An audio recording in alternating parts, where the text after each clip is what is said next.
drifting toward extinction. The wars nobody sees, the machines nobody understands, and the future nobody voted for, by Arn Menconi. Henry Kissinger called him the most dangerous man in America and said he must be stopped at all costs. Richard Nixon called him a son of a bitch and a traitor on the White House tapes and ordered his aides to destroy him. The FBI broke into his psychiatrist's office looking for dirt. They wiretapped him. They tried to put him away for 115 years. Daniel Ellsberg didn't flinch. He went on to be arrested 83 times for civil disobedience, protesting Vietnam, nuclear weapons, the Iraq War, and government secrecy. He was the Muhammad Ali of whistleblowers. The more they punished him, the harder he fought. In May of 2015, I spent 10 days at Daniel Ellsberg's home and interviewed him for 40 hours. He was 84 years old, and he was still fighting. He showed me documents. He walked me through classified systems he'd worked on at RAND. He told me stories no journalist had heard. Toward the end of our last session, he said something I have not been able to shake in the 11 years since. He said the human species was drifting toward extinction, not from a single catastrophe, but from the accumulation of lies told by governments to their own people, compounded by systems too complex for any single citizen to understand, accelerated by technologies that made dissent irrelevant before it could organize. He wasn't being dramatic. He was being diagnostic. That same year, I interviewed Colonel Lawrence Wilkerson, Secretary of State Colin Powell's former chief of staff under President George W. Bush, who told me flatly, America is an empire in decline, and like all empires, the greediest get greedier. I told Daniel something in 2015 that drives my thinking today. Political analysts don't understand how to follow the money. They don't understand budgets, military or otherwise. The pattern is always the same. The lies are the distraction. The money is the motive. At the time of this writing, March 11, 2026, what is unfolding proves both of them right, and it is worse than either imagined. Part 1. The Wars Nobody Sees. On February 20th, 2026, the United States launched Operation Epic Fury against Iran. On March 10th, Reuters reported that the U.S. and Israel pounded Iran with what both the Pentagon and Iranian officials called the most intense airstrikes of the war, escalating, not winding down. At the time of this writing, the Pentagon has spent over $10 billion. The daily burn rate exceeds $891 million. But Iran is not the story. Iran is the part of the story you're allowed to see. In the 12 months between March 2025 and March 2026, the United States has conducted airstrikes, special operations raids, or naval warfare in 7 countries: Iran, Venezuela, Yemen, Somalia, Nigeria, Syria, and Iraq. It has maintained an economic blockade on Cuba that inflicted $7.5 billion in material damage in a single year. In January 2026, U.S. Special Forces raided Caracas and captured Nicolas Maduro. In Somalia, the U.S. conducted a record 111 airstrikes. In Nigeria, powerful and deadly strikes against alleged ISIS camps went nearly unreported. During the same period, Israel conducted military operations in 8 theaters: Palestine, Lebanon, Syria, Iran, Yemen, and Qatar, plus naval operations in the territorial waters of Tunisia and Malta, intercepting aid flotillas in the Mediterranean. That is 15 combined theaters of war across 3 continents. Not one of them was authorized by a congressional declaration of war. U.S. taxpayers are funding all of these wars, both the U.S. and Israel's. This is bigger than Iran. This is unconstitutional, and it is barely being covered. Even now, the establishment is catching up to what we have been documenting. CNN's Fareed Zakaria told Anderson Cooper on March 11th that Israel wants to destroy the Islamic Republic in every sense, but that the U.S. has major interests in stability, and that an Iran collapsing into civil war would destabilize the entire Middle East. Joe Rogan, the most listened to podcaster on earth, told his audience that Trump supporters feel betrayed and that the war doesn't make any sense to me unless we're acting on someone else's interests, particularly Israel's. Tucker Carlson called the strikes absolutely disgusting and evil and said, "This is a war designed to usher in a new age of man, a new period in history, a new world." Democrat U.S. Senator Chris Murphy, after a classified briefing at the White House on March 11th, tweeted, "I was in a 2-hour briefing today on the Iran war. All the briefings are closed because Trump can't defend this war in public. I obviously can't disclose classified info, but you deserve to know how incoherent and incomplete these war plans are." Retired Colonel Douglas Macgregor, one of the few military analysts with credibility across the political spectrum, has documented day by day how badly things have deteriorated, noting that we haven't seen dramatic change from one administration to the next. That's another serious problem. Colonel Lawrence Wilkerson on Democracy Now! Said Western media outlets are downplaying the extent of the damage in Israel and how successful Iran has been in defending itself. The War Powers Resolution, the constitutional mechanism designed to prevent exactly this, was brought to a vote. It failed 212 to 219 in the House and 47 to 53 in the Senate. 7 votes in the House decided whether the Constitution would apply.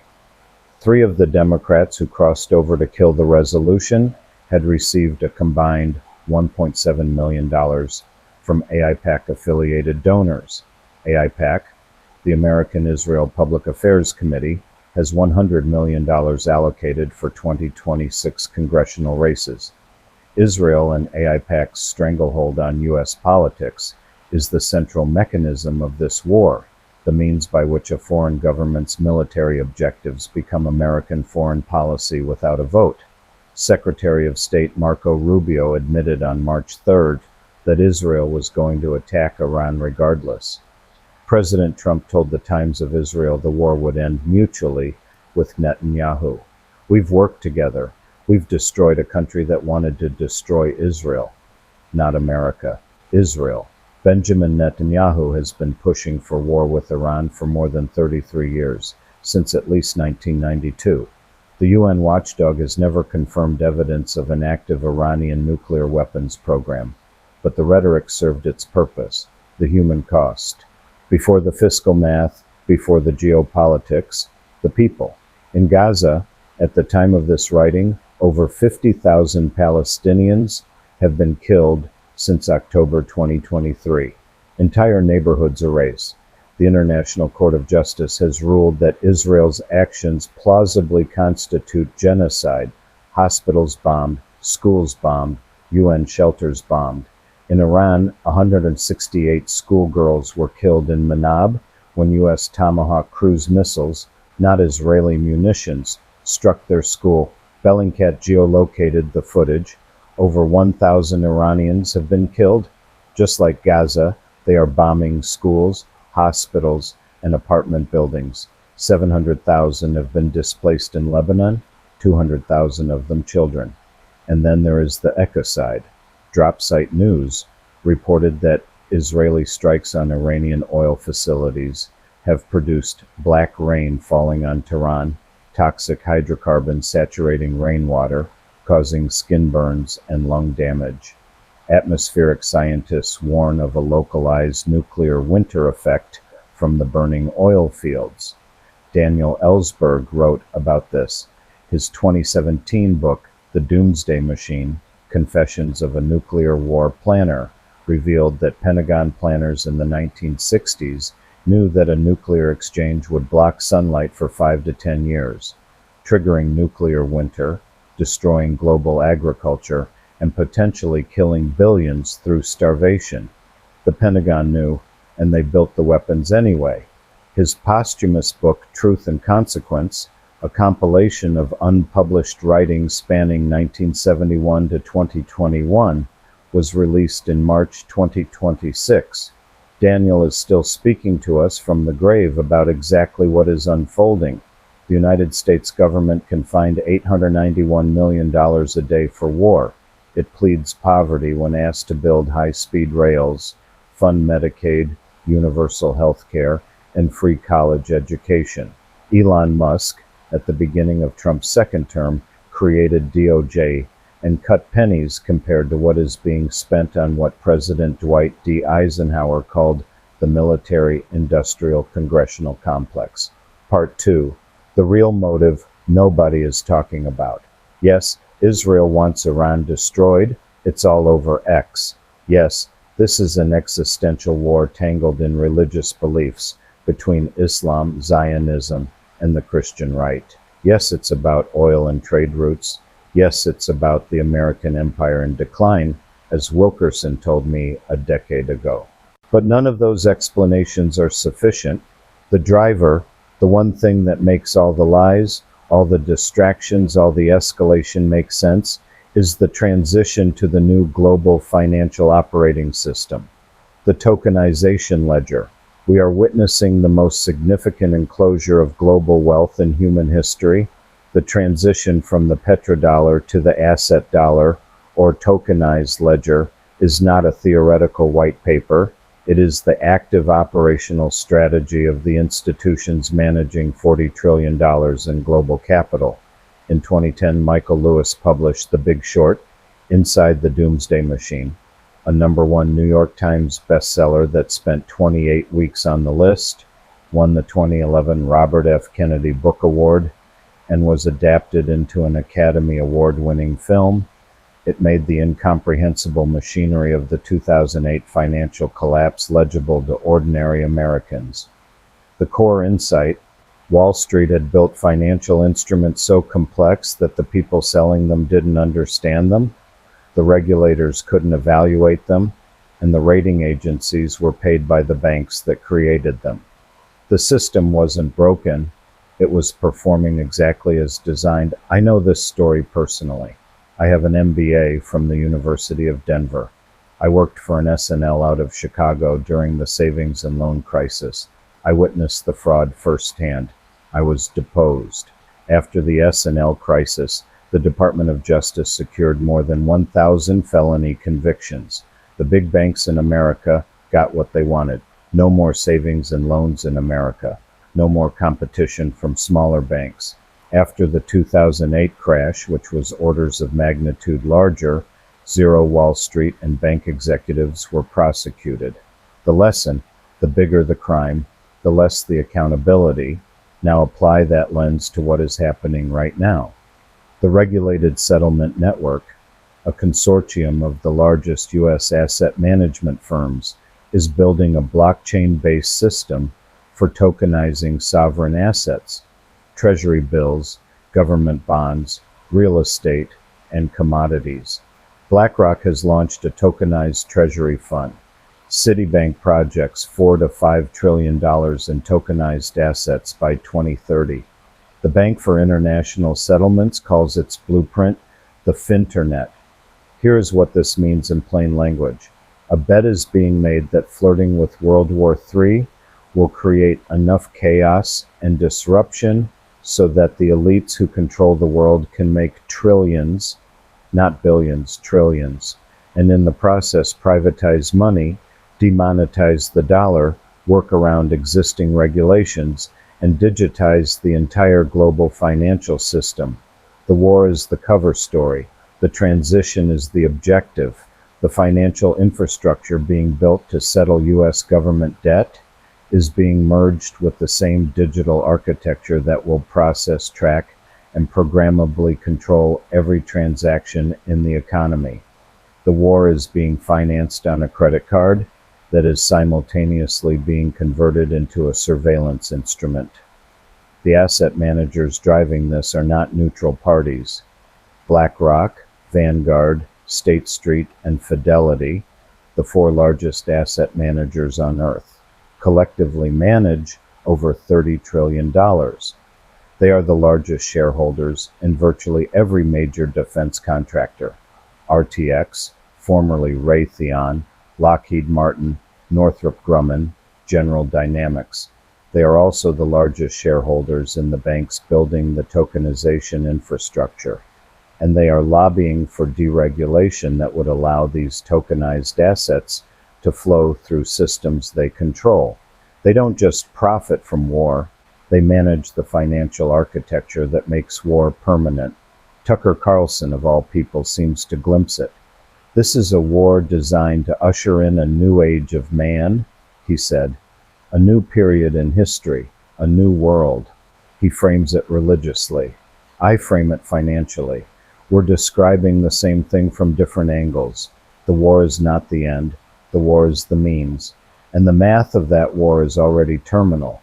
In 2026, for the first time in American history, the U.S. government is paying more in interest on the national debt, $1.04 trillion, than it spends on the entire national defense budget of $917 billion. The Congressional Budget Office projects that interest payments will reach $1.71 trillion by 2030 and exceed Social Security by 2036.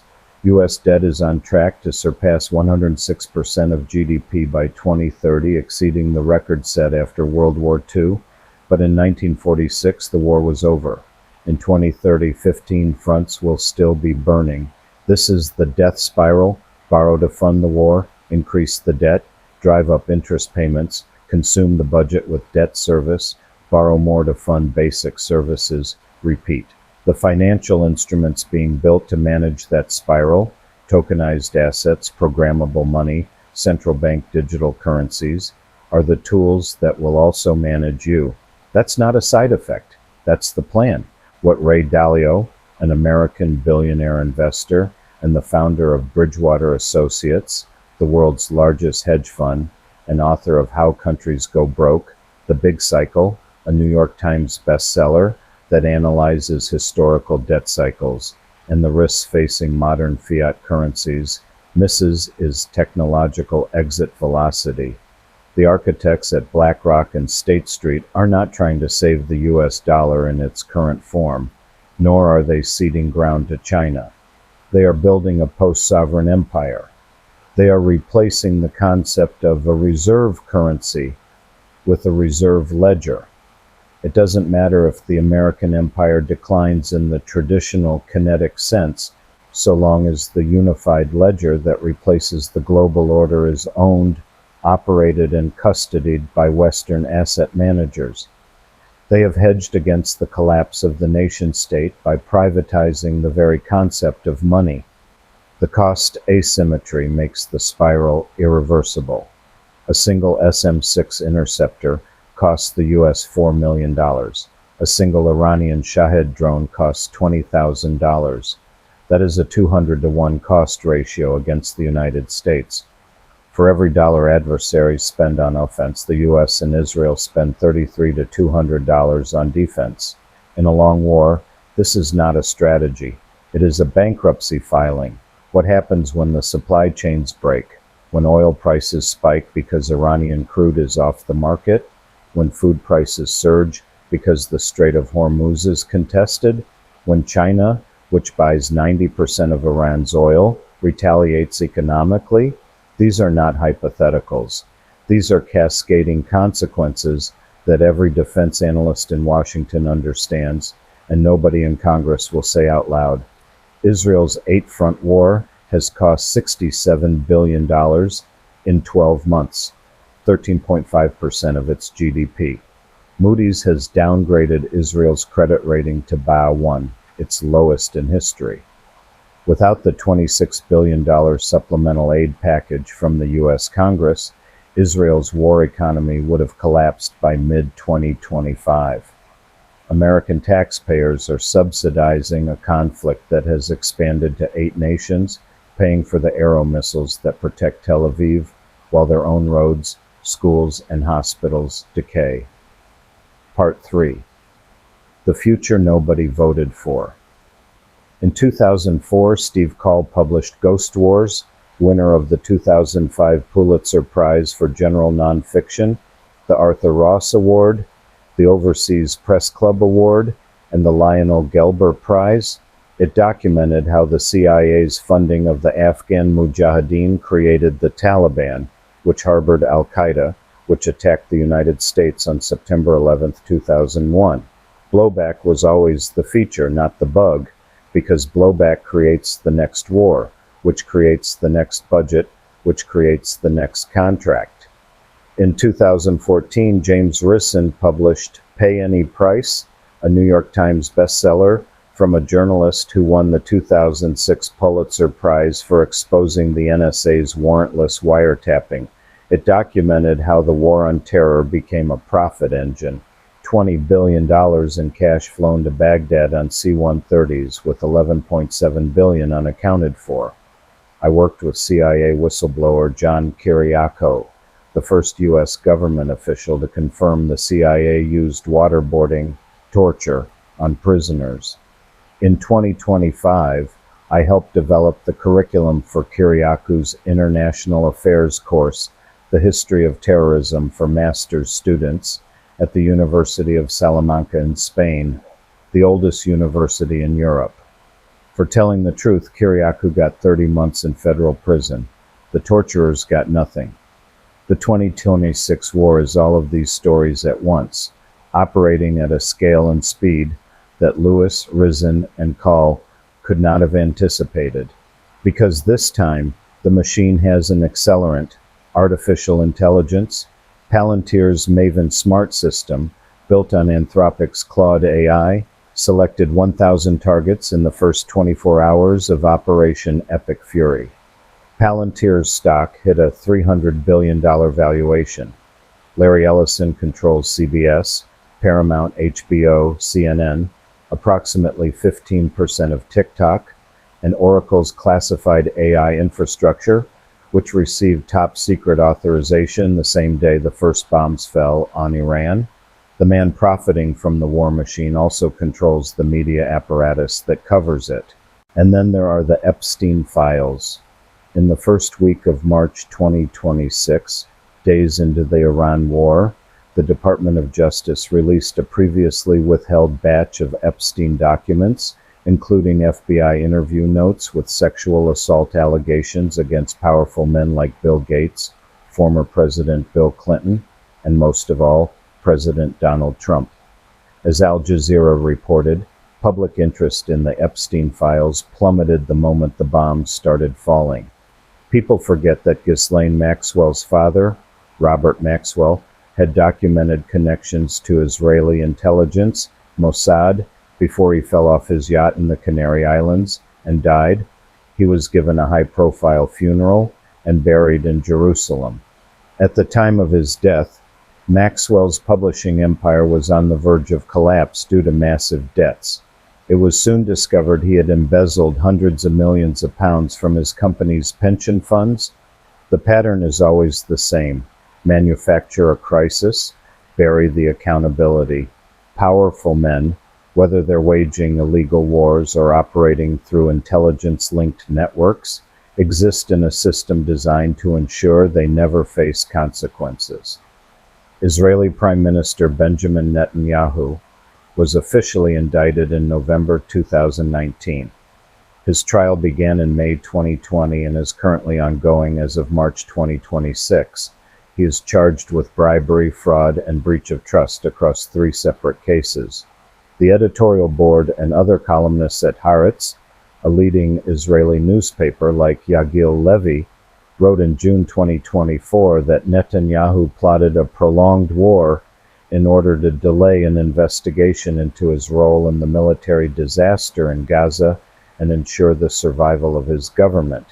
Editorials have explicitly linked the war's expansion to Netanyahu's desire to escape his corruption trial. The New York Times also published an investigative report in July 2025, detailing how prolonging the Gaza war helped Mr. Netanyahu to stay in power. Both parties are complicit. Democrats vote for the military budget every single time. Colonel McGregor is right. There is no dramatic change from one administration to the next. Wall Street wants regime change because it opens Iranian markets. Netanyahu wants his 40-year project completed. AIPAC buys the votes. And the urgency? The 2026 midterm elections? A Democratic House could end the blank check. They're taking everything they can get before the political window closes. Daniel Ellsberg spent 60 years warning about exactly this convergence. The pattern, he told me, never changes. Manufacture the threat, classify the dissent, enrich the contractors, bury the human cost. But something has changed. The speed, the integration, the automation, the financial instruments that make the debt invisible until it isn't. The AI that makes the killing faster than the grieving. The media consolidation that makes the coverage indistinguishable from the propaganda. And underneath all of it, the tokenization ledger, the quiet infrastructure being built to convert sovereign debt into digital control, to privatize money itself, to create a system where the next crash isn't an accident but a feature. Ellsberg called it drifting toward extinction. He wasn't talking about a mushroom cloud. He was talking about the slow systemic erosion of every mechanism, democratic, legal, financial, moral, that a civilization uses to stop itself from committing suicide. And if the nuclear dimension escalates, if Iran's allies retaliate, if miscalculation leads to a nuclear exchange, then we are talking about extinction in the literal sense. Ellsberg's doomsday machine laid out the science. Even a limited nuclear war would block sunlight for years, collapse global agriculture, and produce famine that could kill billions. We are closer to that precipice than at any point since the Cuban Missile Crisis. What I am doing about it. Nobody is telling this story in one place. Not the 15-front war across 3 continents. Not the genocide in Gaza. Not the Epstein Files buried under bombs. Not the tokenization ledger. The real motive that explains why elites would risk World War III for trillions. Not the AI-accelerated war machine that selects targets faster than democracies can vote.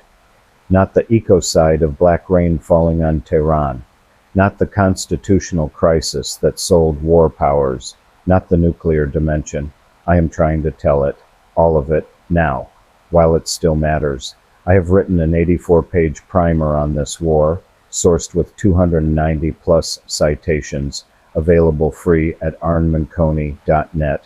No paywall, no ads. But the primer is the lead-in. Drifting Toward Extinction is the book.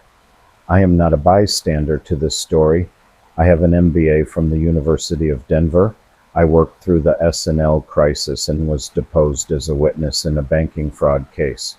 I ran for the United States Senate against Colorado Senator Michael Bennet in 2016, calling a Democrat out for not supporting Obama's Iran deal until a 3-day holiday weekend in October of 2015. I served as Democrat Eagle County Commissioner.